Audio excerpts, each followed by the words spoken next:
Hello, and welcome to the Mostly Good Americans podcast. Today I have with me my co host, Nick. and our very special guest. Noname Ali, what's poppin'? What's up? Welcome to the podcast, my man. Thank you for Very having me. glad to have you here. We actually just got done recording a little song before. Oh, yeah. Yeah. So, very productive evening No, over here yeah, at the man. Mostly Good Keeping it- Americans studio. Keeping it positive with some brewskis, some music skis, Yeah. and some music skis. some interneting and whatnot. Yeah, and games. and some games. Oh, Some yes. great games. So Ali, you're kind of known in West Palm for a lot of different things. But what do you think you're known? If you were like on the outside, what do you think people know you for the most? Honestly, I don't even know. I feel like people would just know me as that nigga who does a lot of stuff. Because But when I first found out about you, I found out about you through your art. Yeah. Because I saw you had done and we'll see if we can get a picture of this for the video. A Playboy Kirby. oh yes, my favorite. And one, I remember I wanted to buy it, but I just didn't have enough yeah. money. And that's how I Yeah. met you, and we started talking from there. Oh yeah. So why don't you take us back in time to 2018? Because we're in 2023 now. So Yeah. Yeah, it's been a take us minute. back in time to No Name Ollie back then. From then to now, what are the three biggest things you've learned? Three biggest things. Oh man. Because a lot's we fucking Yeah. changed. You know, Yeah, like, No, yeah. we've all fucking grown. Honestly, it's like not take a lot of this shit too seriously. Especially like when like I first started, when I got into the scene, I think like I was super.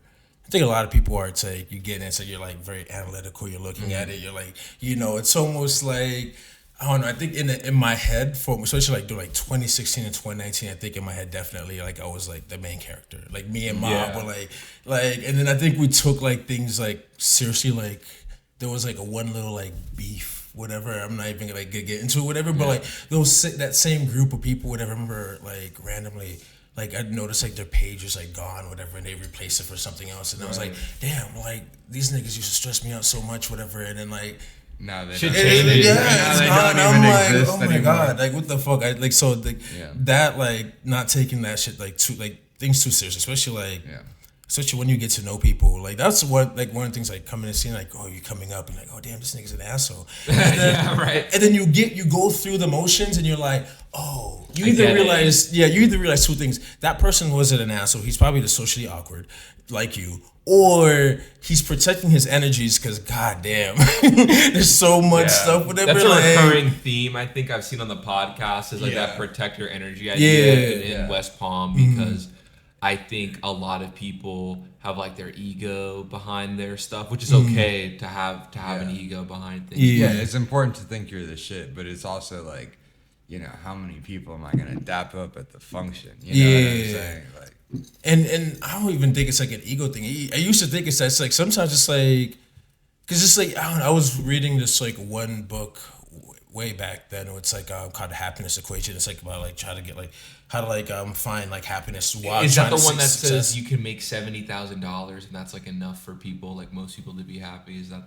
book? I might be. I don't remember. Like that might be it. Because but- I remember reading like something about the happiness equation. Like if like most people after $70,000, it might not be from this book, but I do know that this is. I have heard that. Yeah. Yeah. After a certain amount, it's like you It doesn't. really It, don't. it's Yeah. diminishing returns. Yeah. Like you're not going to be any more happy after a certain threshold. but what were you saying? Oh yeah, but like it was like saying like when you're in the industry, any industry, it's like especially if you're like trying to become successful, it's like having like what's like just like access, like it's like not allowing everyone to have access to you or having very specific like just like creating your boundaries and everything like that. And I think a lot of people, it's like when you go through, you come into like the scene wide-eyed, you're ready, whatever, like, oh, let's work, let's do all this stuff, whatever. Yeah. And then like you get burned, whatever, and you get different things, whatever. You might get hate robbed, you niggas. might get scammed, whatever. And and then also you just like, oh wow, everyone's dope. It's like you meet so many different personalities and you just kind of learn like, okay, when and who, like Yeah. in Well, situations to like protect yourself. On a very basic business level, because at the end of the day, if you're trying to do this and make money at it, it is a business. Yeah, you know? 100%. And we can talk all day about commodifying your art Semantics into and a shit, business. yeah. But fucking, it's a supply and demand. You know what I'm saying? And if there's not a demand for your stuff and you have excess supply, that's wasted value, and you have to first create a demand for your art and for your even presence. You have to make the space, value. You have to make people see the value. Like if you pop out to every single event, everyone's gonna be like, "Oh, well, there's Graham or whatever." And then, but like if you're selective at the energy and the people that you decided to support, not because you shouldn't support everybody, but because is genuine support. You've listened to their music, you've bought their clothes, you've bought their art, you've done whatever, and it is genuine support as opposed to what happens a lot of the time of just dick riding. Yeah, it's like dick riding or just like blatant like, and I think it's kind of cool. It's like in Florida, like in Florida, it's like this one thing. It's like people kind of like cap where it's like, and I think we have this understanding where it's like, okay, if we want the scene to like really like blow up, whatever, we gotta like support each other's music. But then you could tell sometimes like, okay, clearly like niggas don't like this side don't fuck with this side's music, whatever. And it's like sometimes it's obvious, sometimes it's not, whatever. Yeah, but definitely. You can tell at shows. That's one thing that I don't enjoy about, like, as much as I love, like, dude, a lot of the events that are fucking great. I've met so many great people. Like, shout out to Jordan and Trey Fu. Those are dope guys. But even in regular spaces, people are very clicked up. Super clicked up, and it's annoying because you want to tap in with people, but then there's like this social wall. Like, am I really gonna break into this person's bubble right now? Yeah, and like it's just even like at a music performance, like it's hard to like get people to watch someone else that they didn't come for. Oh yeah, 100%. Like everyone's gonna go outside and smoke or buy a beer or whatever. When it's not their homie performing or like the guy they came to see. Yeah. But kind of going back into your stuff. I think the Island Mob shows and the stuff that you guys were doing at what was it, Platinum Palace? Oh well, no, Platinum Palace was like the Island Mob was like the rap group, and then like Platinum Palace was like kind of like just like at the time I was trying to figure out, it was like label / like just organizing company type of thing, because it's kind of like it was like when we were trying to get like shows and everything and like trying to talk to people, it's either like I remember I think it was like there was like some person who had like a contest where like, oh, try to get as many people to post you XYZ. Bro, I don't want to interrupt you. You have this hair on your cheek and I've just seen it and I just know I was like ask that. This one it's gone now. I think it's gone. Oh, it's on your hand now. It's traveling. Shit. There's on the table now.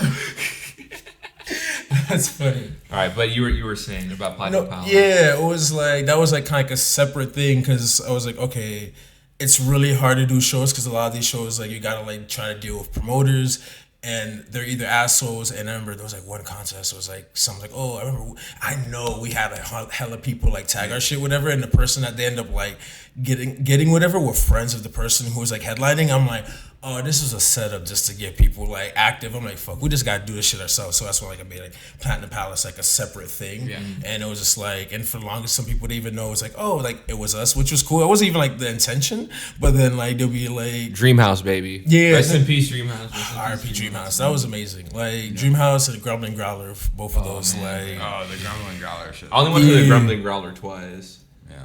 Only? Yeah. Damn, nah, but those shows are fire. Like, Dreamhouse was the first performance I ever did. Oh man, yeah. I think that was what was my first performance? Well, I guess I don't know. My first performance was technically either like I had like a little birthday party and then we had like a mob show a year later. But yeah, Dreamhouse was definitely like when we got like when we found like I remember I think we found that we found it because one of my friends just knew someone who always did like open mics there, and then we went. I'm like, oh, this is fire. Let's go up to them like owner. I'm like, yo. I saw you at Harold's Coffee once too. I think. Yeah, that was our showcase. I was like, yeah, that was a mob showcase. That was like I think when like we really like I would say like in the scene like popped out whatever, because like I think we did stuff before. We had did like a little show before that like, wasn't that big, and then like we did the mob showcase, and that one was like oddly like packed. Like I did not. That's when I was like, oh shit, like these guys are. We were like, oh shit. I don't know. I would say we were like kind of like looking up to you guys for inspiration when we were starting. Yeah, mostly Good Americans and stuff like that. No, I appreciate that. No, yeah, I feel like and like which I love hearing that because I don't know. I think for me, whenever we were doing it, it's like I was like sharing the information, like, hey, like this, like when someone like came up to me, it's like, oh, how do you do the show, whatever. Like there was like so many shows, like, and not even like to pack my back. I'm like, oh damn, like No, I put that nigga on, I put that nigga on. You really did a lot of shows, and you showed a lot of the cats in West Palm. Yeah. You can do this shit off the muscle, and you can do that out of love. Right? Yeah, because like before that, it was like, oh, you get a venue, you hire a decently local person, like decently SoundCloud rapper, Smoke Perp, whatever XYZ, and then you just like get a bunch of artists to like you charge a bunch of artists to perform. And that was one of the things I'm like, bro, we are not paying to perform. What was the biggest performer you paid? What was the biggest person you paid at the time? Honestly, we only paid like 2 artists. There was only one show we paid artists. So it was like Sadgen and like Stepdad. Because that's the one that I remember was the Sadgen. And they were decent, really big artists back then. At the time, whatever, it made sense. Like, but outside of that, every other show was just like, yo, let's just get a venue and just open it up to anybody. Because it's like, I think one of my favorite things, like at the Alamob shows, Platinum Palace, whatever, it's like a lot of the artists that performed, it's like their first performance, which is like super dope, whatever. It's like, because like a lot of people was like, oh, you don't know where to perform, like something like, and then someone like one show,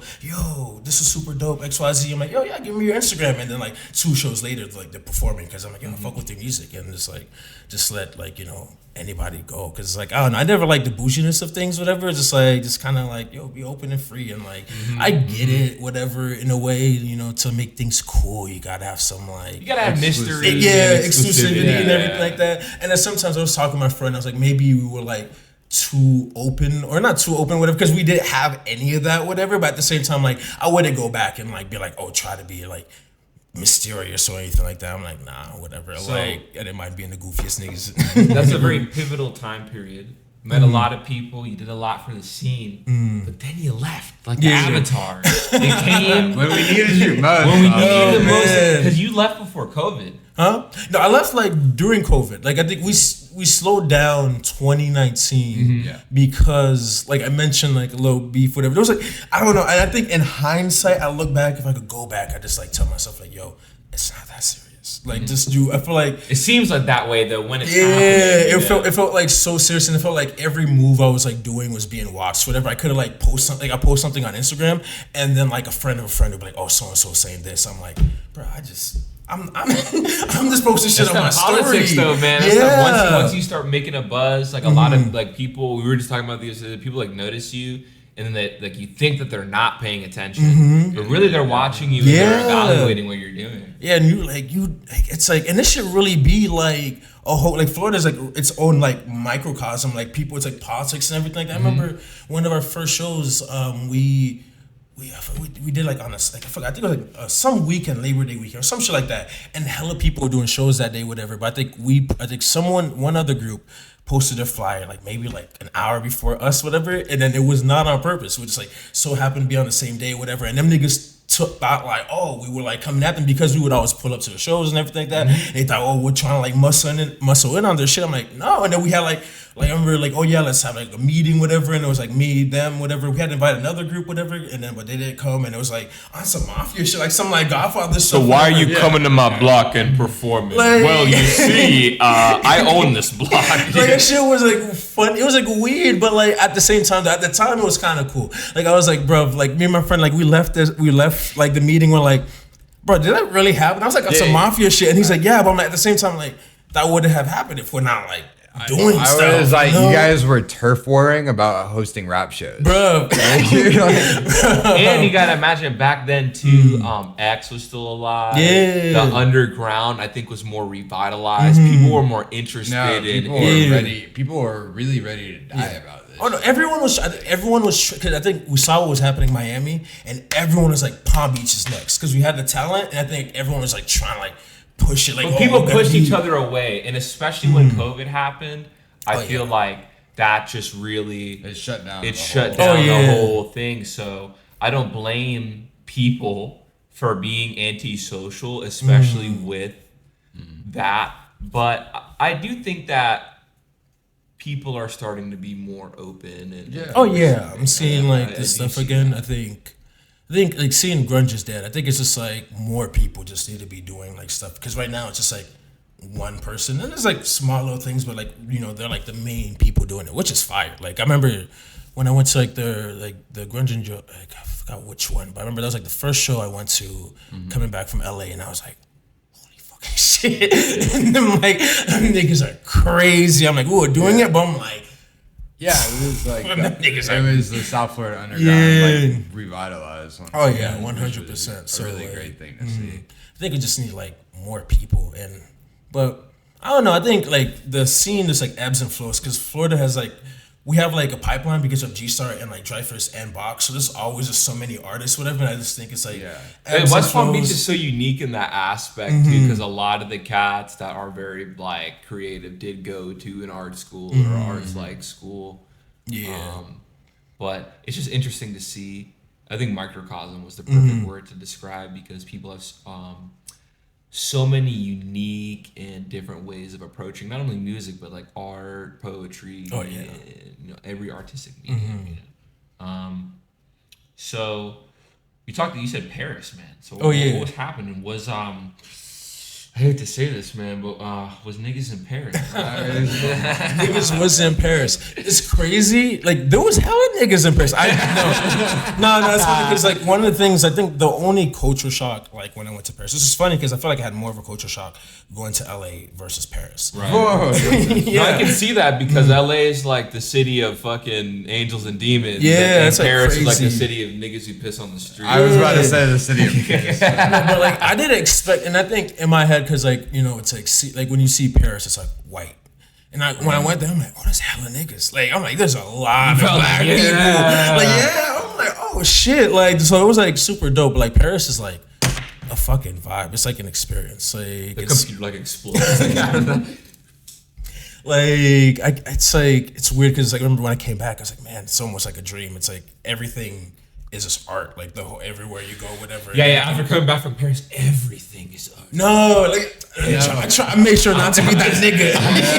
No, but like the architecture is everywhere you look around, whatever. It's like holy fucking shit, whatever. It's so everything's old and it has like a history. Yeah. Like you don't even need to do like tour stuff, whatever. At least for me, I just walked around. So what happened out there, man? What was your? I felt like from then until now, your personality is a bit different. I feel like you've matured. Not to say you weren't mature before. No, but, I think from 2020 to now, it's like I was not one of the things. A lot of friends died. I had not a lot of friends, but I had a few friends die, whatever. And that shit, like, it's like, oh fuck, like there was a lot of stuff in perspective, whatever. Yeah. It's like, oh my god. So there's that, and then like moving to LA, and that was like the first time I was like super independent and having to be an adult. It's like.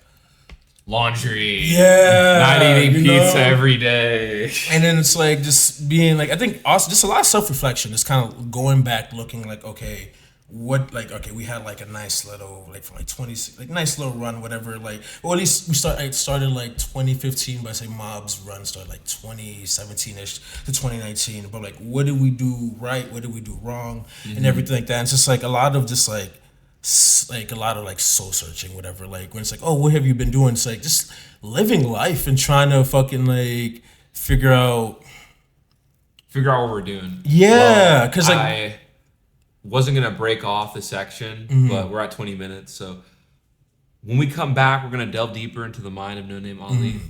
We're gonna run a little MGA picture here so you guys can see our logo. And when we come back, we're gonna see all the shit that's culminated and see how the future's looking for our friend here. So we'll be back. Okay, and we're back. So when we left off, we were talking a little bit about, your travels and whatnot. And then we were talking a lot about Island Mob. And I don't think we really delved into what exactly that is. So for people who don't know, what is Island Mob?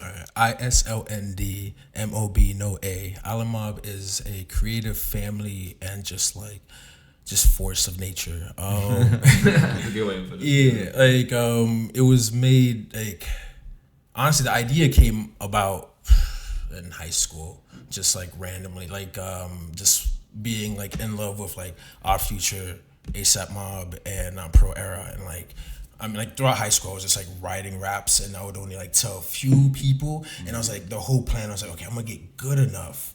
And then I'm gonna like get a bunch of people. I had like two friends, like one friend who like rapped, another friend who produced. I'm like, okay, the three of us are gonna be like a group, whatever. And even Island Mob was just gonna be like a placeholder.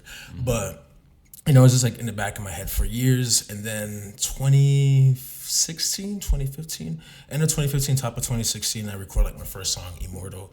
And then I was like, gas, because like my friend had brought me to the studio, and my friend Cool John. So he brought me to the studio, and when I think I finished. It was like an hour session. I finished recording.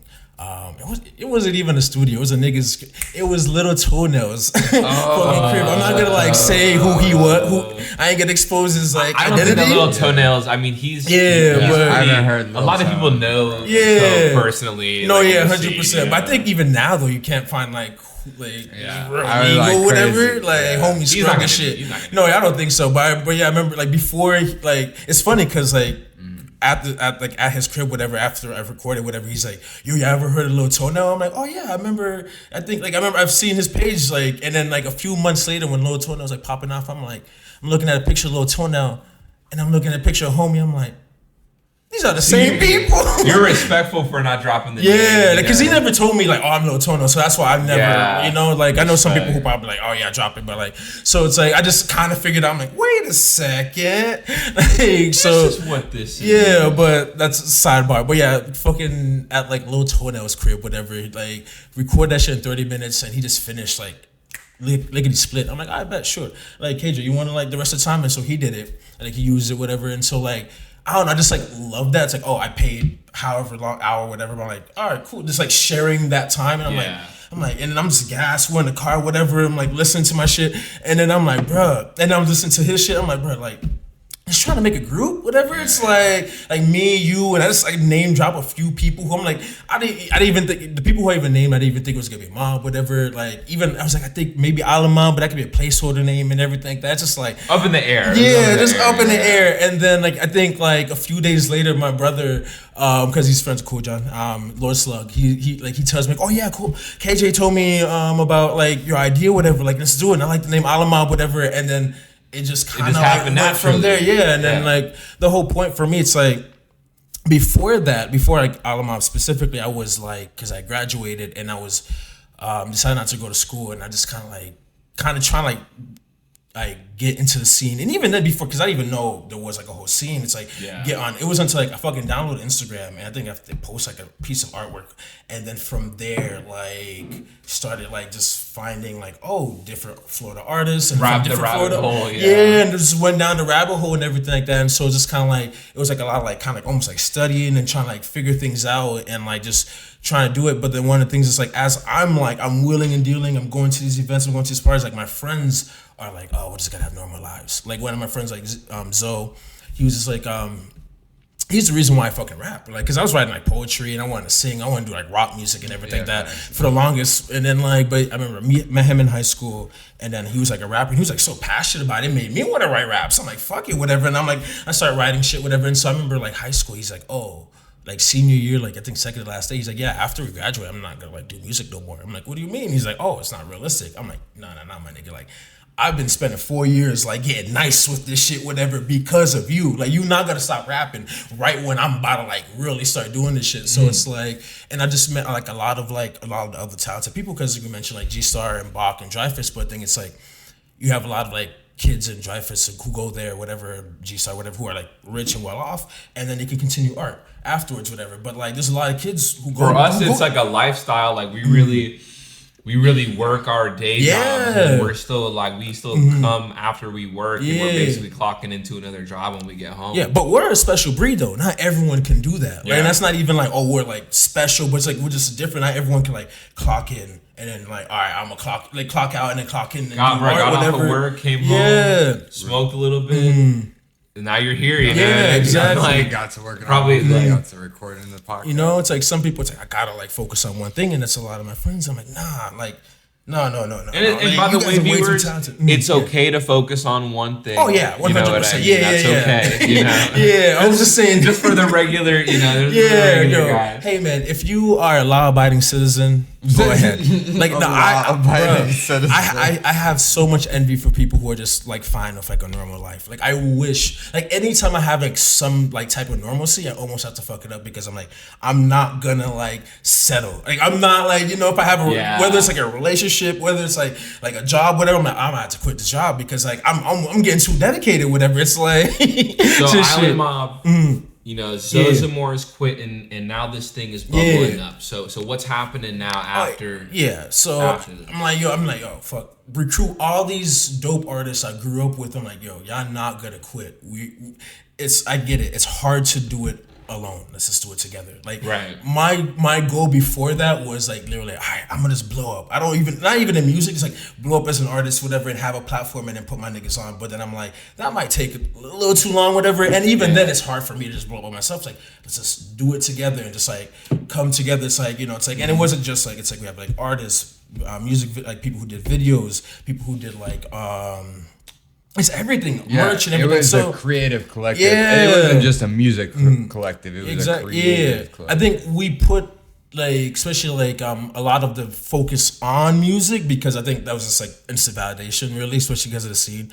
But like for the most part, we had like so many different facets and everything, and so I just wanted like to like make like a like something that could become bigger than us. It's like, hey, it just starts off with us like supporting each other, and then it becomes bigger than that. That's why like in the shows, I'm like, I'm never gonna charge people. I'm not gonna do it because it's like I want like to just like help niggas, whatever. That's really like for me. It's like with like art, whatever. And I don't know if it's like sometimes I'm like, am I being genuine or do I just have like a savior complex? That's what I wanted to say. So that's what I want to get into next because this has been very positive, and obviously want to keep it positive. But what are some of the pitfalls of being so open, and do you feel like maybe you fed too many mouths? Do you feel that way? And you don't have to go too deep. It's just your general opinion. You know what I mean? I think I won't say I fed too many mouths. I think like I could have done everything I did. I one thing I would say, and it sounds weird, is like maybe like did it like demand respect in a way where it's like I feel like because I'm like I was like so open, I think people just kind of like felt like they were comfortable, kind of almost like do anything, whatever. Maybe using you a little, and that's okay to say. That's okay to say. Yeah, like so it's like. You know, it got to a point, even like something like a mob, whatever, as I got to like when someone who's a like leader for the longest, I would have said, I was like, nobody. But that created like some issues where it's like when some people's like, oh, there's no leader, then you have like other multiple people trying to like, you know, and then when that started happening, I'm like, oh wait, yo, I mean, I know I haven't said I'm the leader, but like. I invented it. I fucking made the blueprint, guys. Yeah, in a way, like, you know, it's like, hey, anyone in mom who sees this, whatever, not like that. Like, it's not like that. Like, but yes, in a way. So it's like, and so I think I probably would like. It's like I feel like there's nothing wrong with being like super nice and super like open, but it's just like I think like establish boundaries and just be like just I don't know, establish like that you're not like no punk. But even then, I don't think I could have seen some of it come because sometimes it's like there'll be people who I'm like, oh, hey, man, I like 1 minute, it's like I'll show them how to do the show, whatever. And the next minute they're doing shows, and then after the third show, we're like rivals. I'm like, wait. I mean, it's cool. I like the competition, but like we can have like friendly competition, but like nah, this is just getting serious. Yeah, whatever. It's like, weird. Well, it's one thing to be like inspired. It's like, oh, I'm like, damn, that was such a good event. I want my next events to be at that level or better. You know what I'm saying? And always be feeding off each other. It's another to be like, what the fuck? Why didn't I think of that? Yeah, like, and I get it. Right? It's I think like because I love. Because I remember I feel like there was a point where like there was like multiple people doing shows and it was kind of cool. It's like we definitely everyone was trying to one up each other, like which is fine. That's a part of the game. Yeah, whatever. Damn, you know, I peep shit, but then we would also always like pull up to each other's shit, whatever, and always show love. It was always like genuine. But I think it got to a certain point where just like I don't know, where it's just like. There were a lot of different cats throwing events. We're not going to name names. We're not that kind of podcast. Yeah. There were a lot of cats throwing shows.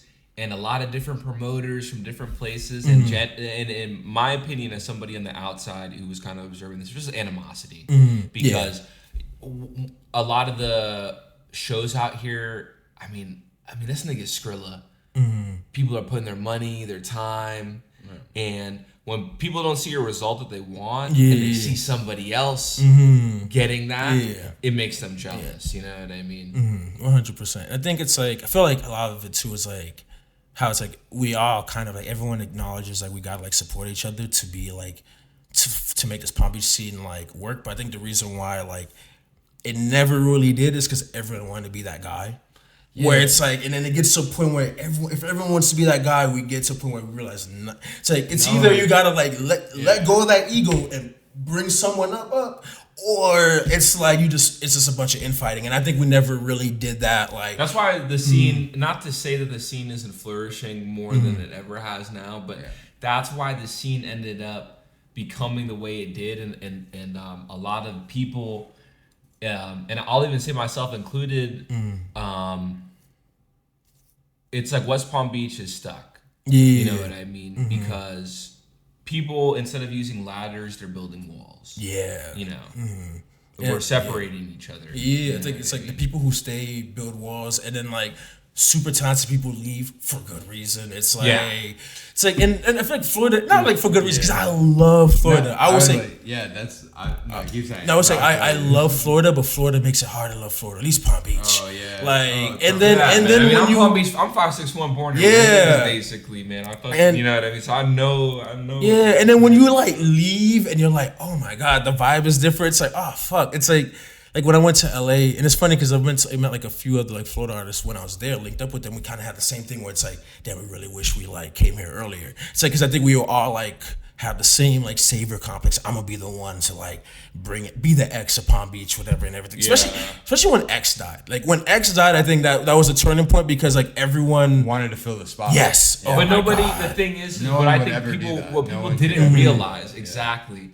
Everybody was trying to be X, but you couldn't be X. And X's whole message was be your fucking self. Yeah, you know, that's 100%. And no disrespect, because I fucking I felt that at one point. Yeah, I think everybody feels when that he way. died. I think literally he died a week. I think the week like was our first like like the first time we ever got like booked for a show. Summer after senior year. Yeah, it's like because I think before 2018. I think before that it was right before the mob showcase. We had this shit ourselves and it was small, but it was like the first time like somebody get booked us for an event, whatever. And then we were literally like in the middle of like coming up with our set list and everything like that. And then someone was like, "Yo, X like got like shot, whatever." And I think like I didn't believe it at first. Yeah, my brother told me. I thought he was trolling me, bro. I was but like, I feel like afterwards, whatever. I think, and I feel, and I felt it from other people because I know, like, I felt it in our group. It was like, we felt, oh, we gotta carry that torch. And I think because a part of it too was like, I'm so disappointing because I think like, I feel like if X because X lived in Palm Beach. I think if he just like, I always had this vision like he'd pull up to a random show. But it was also like at that point where a lot of beef started to occur within Palm Beach. Yeah, that whole death situation like opened up a very, West Palm Beach was very divided for a time. People were very lost, and not only that, but Propaganda had also closed. And was it over by Wellington that Propaganda had closed down? No, I was like Propaganda isn't like where. Not Propaganda. So which event? Which event you closed down? Oh, I know what you're talking. Surrey West. Yeah, Surrey West. I didn't know that closed. Yeah, okay, so that's what happened to that. Surrey West had closed down around that time, and a lot of cats, like a lot of Palm Beach cats, had come through there. I think. Bro, they had a Chief Keef show. Bro, they had a Chief Keef show there. Bro, I saw Smoke Perp there. I think, yeah. So it's just like so many. I saw Lil Pump. Yeah, same. And then a lot of cats performed left. there for the first time, too. A lot of cats left Florida, so it was just such a divisive time in the city. Yeah. Like, I felt like, it's like, I think when, like, niggas was like, we're holding strong, like, it's gotta blow up, whatever, something's gotta happen. And then when he died, I think it was like too early. It was like everyone's like, oh shit, now I'm gonna be the man. I'm like, no, like I feel like no. And I don't know. I feel like I know it's like there's a saying that not everybody can come, whatever. But I feel like on some level, like everybody can win. At least the scene could have like, I don't know, but I think. We're here for a reason. Yeah, like 100%. Like I remember, like it's funny. I was talking to my friend about like mob wars. Like we thought, like I think we were so sure, like oh we're gonna blow up before whatever. And I look back, whatever. I'm like I'm so glad, like I never blew up, like at like a young age, whatever. Like if I don't blow up, whatever. But if I am going to blow up as an artist, musician, or anything, whatever, I think right now is like the perfect time. Whatever, I kind of know shit, whatever. I'm like if like mob like dropped a song, we had like a hit song, whatever, some shit like that went crazy, I'd probably be dead. Like I like no dead. I like just could not like just because I'm thinking like the foolishness we were getting into when we were broke, add money and clout. Oh my god! Oh my god! No, I feel that because if I changed my name, like kind of in the middle of COVID, from Wicked 7. Yeah. And I felt the same thing. It's like if I had blown up younger, I would have gone into the drugs, would have gotten into that lifestyle, because it's the shit that I was rapping about. You know what I mean? And it's like the shit that I was living. So, you know, now it's like I'm more mature. I'm in my 20s now. Like, I fucking pay taxes. Yeah. Like, now you know, with the lick of the real world, like, you can kind of discern how you're going to move with the art and the music. Yeah. 100%. Because... Oh, sorry. No, you're good. Yeah, if you have any points you want to... I was going to say, speaking of now living in the real world and stuff, do you have a message to either like a younger version of yourself or the youth in general? It's not that serious.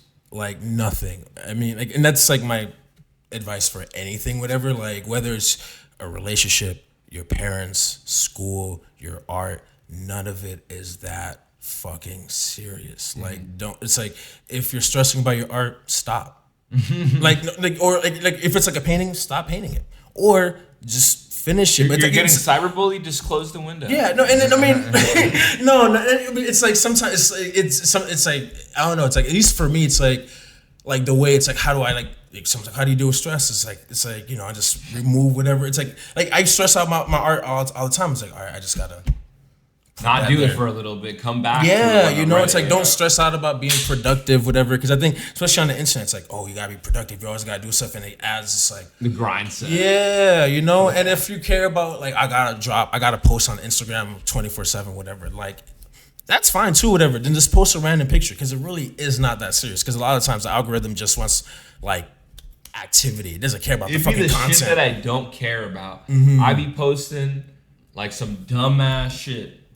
Yeah. And Instagram will recommend it, and then when I post some serious shit, Instagram's like, what are you doing? I'm like, no, yeah, that happened where it's like, because for me, it's like, I will go long periods without posting on Instagram, because I love, like, I gotta edit my photos. I can't just drop a photo the way it is, whatever. And then a random photo, unedited, hella likes, whatever. Some shit I took months on, whatever, like 60 likes. I'm like, all right, whatever. But at the same time, I'm not doing it for the likes. That's the other thing too. Don't do it for the likes. Just do it. You want it. Yeah, you know, I think. Yeah. No, I feel that too. I'll post my freaking album art or whatever, like 90 likes, and then I post me drunk on Clematis, and it's fucking one like, beer, 2 cigarettes, and then everyone's like, "Oh my god, I relate to this so much." This is so funny. But I mean, that shows though it really isn't that serious, and I think a lot of times people are more receptive to the things that are just effortless. You know, it's just like the people who pop off on Instagram are just lifestyle niggas. Like, you know, like the artists who pop off on Instagram are like amazing. I mean, just talking about visual artists, right? It's like those people, like thousands of followers, like they're like the 10%, like the top of artists, whatever. But if you're just like a lifestyle person, really like just anything, you could just be a random nigga working at a like garage, whatever. If you're posting like cool enough pictures, the cars are cool, whatever. Like niggas, like, you know, it's like you start posting reels, whatever, and you think it's nothing. And like for me, half the people on like YouTube like stories, whatever, I be watching just be regular niggas, whatever, just talking in front of their mics, whatever. Like people who just like people who fucking pressure washing stuff, whatever. Just film this stuff, pressure washing, and then they tell a story from Reddit or something like that. And I think there's a reason why it's like, you know, it's like a lot of celebrities or people who are blowing up now on these like apps are like regular people, because they're not thinking too much about it. They're just posting. Like homies, people, a lot of times there's like teachers, there's a lot of teachers now who probably were just posting on TikTok just to post on TikTok, and now they're like, oh shit, I could do a podcast, I could do this, whatever. Like, you know, but then how many artists who are like, who've been grinding, wanting that same shine, whatever, but like you're probably putting too much pressure on yourself, whatever. You know, and like, at least for me, that's like, I think it's not that serious. Take a breath, calm down, smoke a joint, or don't. You know, we are coming to the 40-minute mark. We can keep going, but I feel like we've gotten a lot of good data here. Yeah. It's like we can always have a follow-up. Yeah, I was like, I'm about doing like a follow-up and stuff like that. Closing thoughts, Island Mob, Ollie, traveling, you know, what's your final message to people watching about you? What do you, if there's one thing that people take away from this and understand about you, what is it? And any shout outs you want to give and anything like that. People, one thing, I ain't shit. You ain't shit. None of us are shit. And that's fine. That's cool. That's the best part about life, whatever. I went to Paris because you asked about traveling, whatever. There's a thing called people go to Paris and then they get very disappointed because it doesn't have the magic that people think it does, whatever. I went to Paris and I'm like, oh wow, it's just a normal city, and that made me feel so good. I don't know why. Something about there isn't a special magical quality about this place, and that's just life in general. Because some people feel like I have to have a special quality. No, like your favorite celebrity ain't shit. That's just like the difference between you, Drake, and Kendrick, whatever. Is like they decided to like, honestly, there is no difference outside. Like I was gonna say, oh, they decided like drop the song. Maybe you drop the song. It's just like life. It's just random atoms. Like the right person listens to the song, and then boom, they're not special. There's nothing special about them, and that's fine. I feel like once you just let that go and just like, hey, just live life. It's like, I don't know. Also, live in the moment. Yeah, and travel, especially people who are listening to this in Palm Beach. Travel, no, because I Not feel to that. Miami. Like, Not to Miami. Yeah, like travel. Not to just Colorado either, because niggas either because everyone wants to go to Colorado. Niggas go to Colorado, smoke weed in an Airbnb, bro, and then come back like that shit was a movie. Yeah, bro, there's weed everywhere. But like dead ass, like travel, see the sights, whatever. It's like because I got it's like that shit will like open your mind. Like I was like when I went to, I'm like, oh my god. It's like of course there's like a whole world out there, whatever. But Florida people, it's like Florida. It's like it's very easy to get comfortable, whatever. And if you decide you travel and decide, oh, Florida's gonna be the place I'm gonna stay, that's fine. But like, go first, you know. Experience it. Because I know a lot of niggas like I'm never leaving 561 whatever, and they never have. I'm like, bro, I promise you. And traveling, it's like not like it's not hard, whatever, but it's like, yo, man. I was telling my friend the other day, whatever. He's like, I want to go to Japan. I'm like, all right, cool. Like 6 months, just save up your checks, whatever. It's like it's not hard, you know. Just like travel, dedication, and you have to be patient with yourself. And being focused. But live life, follow your dreams, do what the fuck you want. Don't take your life too seriously. Any shout outs, anybody that you want to thank, or anybody that you want to thank you to my mama, thank you to my dad. Actually, shout follow my dad on Instagram, the greatest painter you'll ever see by Actually, reincarnated. Big facts. I went to Ollie's house once and I saw his painting. I was like, whoa, this stuff's crazy. Like my dad did it. We gotta do the follow up one at the crib. That would be sick. That'd be sick. But yeah, Turgo Bastin, TurgoBastin. What else? Shout out to ISLNDMOB. You already know that's the group, that's the squad. My boy Cool John is gonna be dropping a project soon. Shout out Cool John. Yeah, and so probably I'm gonna get a soundboard. So probably on the 24th. Mob, we are working. The project is coming. I am working on a lot of music. He knows I've been here. So what else? And like I guess the last thing is like, because this is gonna make sense.